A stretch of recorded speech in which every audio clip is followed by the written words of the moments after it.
जवानी क्या नहीं कर सकती। दुनिया की बड़ी से बड़ी क्रांतियां जवानों ने करी हैं।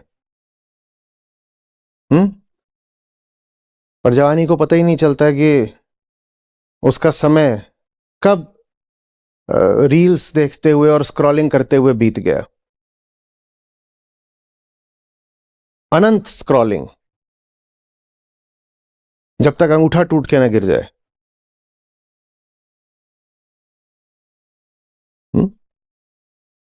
पता ही नहीं चलता कहां चला गया। कहीं नहीं चला गया, किसी के मुनाफे में चला गया, किसी की जेब में चला गया। और जिनके पास चला गया, ऐसा नहीं कि उन्हें भी कुछ मिल रहा है। बर्बाद उनकी जिंदगी भी है, पर उनकी होगी तो होगी। उनकी मूर्खता की खातिर आप अपनी जिंदगी क्यों बर्बाद करें? क्यों आप इस हड़बड़ी में रहते हैं कि जल्दी से जो आसपास विकल्प दिखाई ही दे रहे हैं, एक ये रखा है, एक ये रखा है, एक ये रखा है, ये तो सामने के ही हैं, इनमें से ही कोई उठा लो। और जब वहां पर चोट पड़े, धोखा मिले, तो चलो ये नहीं तो ये वाला ले लो, ये नहीं तो ये वाला ले लो। और इंडस्ट्रियल रिवॉल्यूशन हो चुका है भाई, औद्योगिक क्रांति के बाद। अब तो इलेक्ट्रॉनिक क्रांति भी हो चुकी है।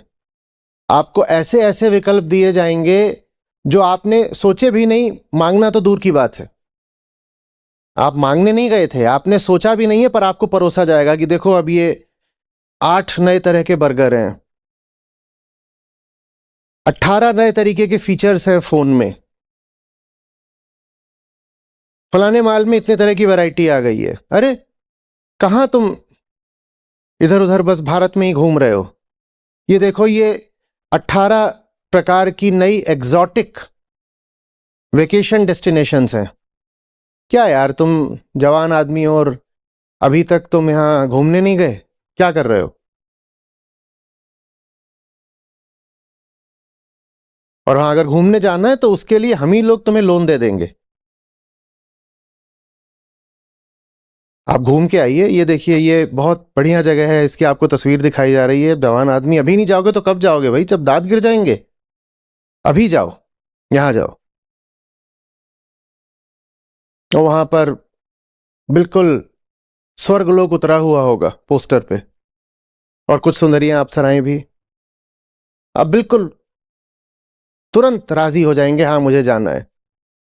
पैसे नहीं है, कोई दिक्कत नहीं, सिर्फ 15% की दर पर हम दे रहे हैं ना। हम आपको ये डेस्टिनेशन भी दे रहे हैं, जाइए, और हम उसको फाइनेंस भी कर रहे हैं, जाइए।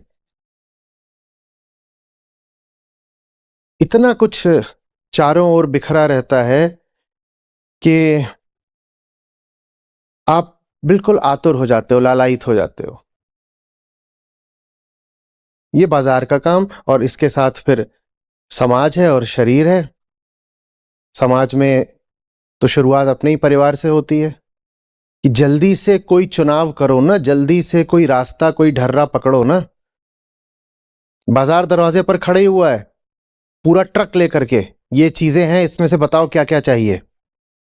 आप घर के अंदर हो, वो ट्रक आपके दरवाजे पर खड़ा है, और जो घर के अंदर लोग हैं वो भी आपको धक्का दे रहे हैं कि अरे देखो, इधर का बंटू और उधर की पिंकी, उन्होंने तो माल चुन लिया और वो जाकर के सेटल हो गए, तुम क्या कर रहे हो, तुम भी जल्दी से कुछ उठाओ। और बाजार और समाज के बाद सबसे बड़ा दुश्मन तो अपने सबसे पास अपना शरीर ही है। वो भी चिल्ला रहा है कि हाँ मुझे सुख चाहिए, सुख चाहिए, जवान है तो देह का सुख चाहिए। वो भी चिल्ला रहा है। तो आप जल्दी से जाकर के यही जो सस्ते लेकिन विविध विकल्प अपने चारों ओर देखते हो, इसमें से कुछ उठा लेते हो। चोट लगती है तो फिर दूसरा उठा लेते हो, तीसरा उठा लेते हो, करते जाते हो, करते जाते हो। 20-25 साल गंवाना कौन सी बड़ी मुश्किल बात होती है, बूढ़े हो जाते हो। ये है कुल मिलाकर जवानी की कहानी। और जितना तुम ये सब करते जाते हो, उतना ही भीतर जो बैठा हुआ है, जो छटपटा रहा है कुछ और पाने के लिए, वो बेचैन होता जाता है, वो रो पड़ता है, वो भीतर से बस यही चिल्ला रहा है, ये नहीं, ये नहीं, नहीं ये भी नहीं, नहीं ये भी नहीं, ये भी नहीं। तुम उसे ला ला के नए नए तरीके के रंगीन माल दिखा रहे हो, अब ये ले लो, ले लो, अब ये ले लो, अब ये ले लो। सतही तौर पर तुम खुश भी होते जा रहे हो, लेकिन कोई कोई है भीतर, आप उसे कितनी भी घूस दिखा दो, वो ईमान नहीं छोड़ता। वो कहता है नहीं ये नहीं चाहिए था, तो ये ले लो, ये ले लो, ये ले लो। उसे ललचाते हो, लुभाते हो, वो नहीं मानता। वो कहता है कि तुम्हें ऊपर ऊपर से भोग करना है, सुख मनाना है, तुम कर लो, हम तो नहीं मानेंगे। मेरे ख्याल धूमिल जी का वक्तव्य है, मैं ठीक ठीक पूरा शायद ना उद्धृत कर पाऊं, पर कुछ इस तरह है कि जब जब महफिलों में होता हूं, बाजारों में होता हूं, रह रहकर चहकता हूं। ये जवानों को अपनी सी बात लग रही है? कितने जवान हैं यहां पर? मैं तो दोनों ही हाथ खड़े कर देता हूं।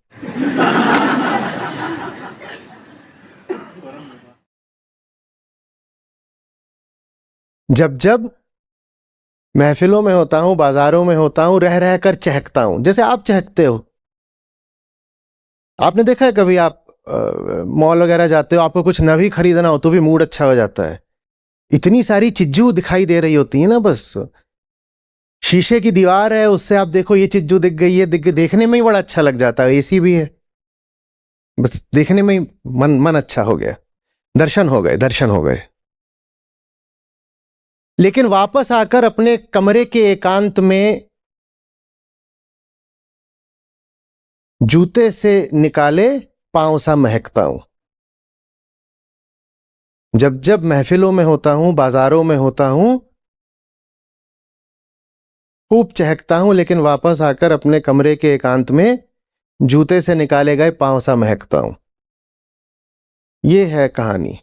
चहको चहको चहको, पर भीतर कोई है जो चहकने से इनकार कर देगा, वो नहीं मानेगा।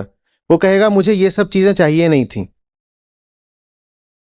आप झल्ला जाओगे, आप पूछोगे ये नहीं चाहिए था तो क्या चाहिए था, वो कहेगा मेरे पास इसका जवाब नहीं है। तो आप कहोगे जब तुम्हारे पास जवाब नहीं है तो मुझे ये सब जो मिल रहा है मुझे यही भोगने दो ना। वो कहेगा नहीं, इससे बात नहीं बन रही है, कुछ और, कुछ और। ये जो कुछ और है ना, यही जीवन का, जवानी का उद्देश्य है। उसी को पाना है, और वो असंभव नहीं है,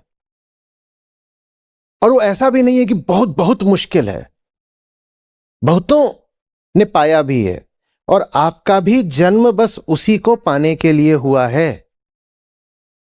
और उसको नहीं पाओगे तो अंजाम यही होगा, अवसाद, तनाव, और अपनी आंखों के सामने बर्बाद जाता एक जीवन। बर्बादी की कोई यही परिभाषा थोड़ी होती है, वो पुरानी बासी परिभाषा थी कि बर्बादी का मतलब है कि खाने को पैसे नहीं है और पाँव में फटी चप्पल है। दुनिया आर्थिक रूप से अब जितनी उन्नत है, भारत भी शामिल है उसमें, उतना कभी नहीं थी। अभी बर्बादी की परिभाषा दूसरी है। बर्बादी की परिभाषा यह है कि जन्म ही अकारथ चला गया।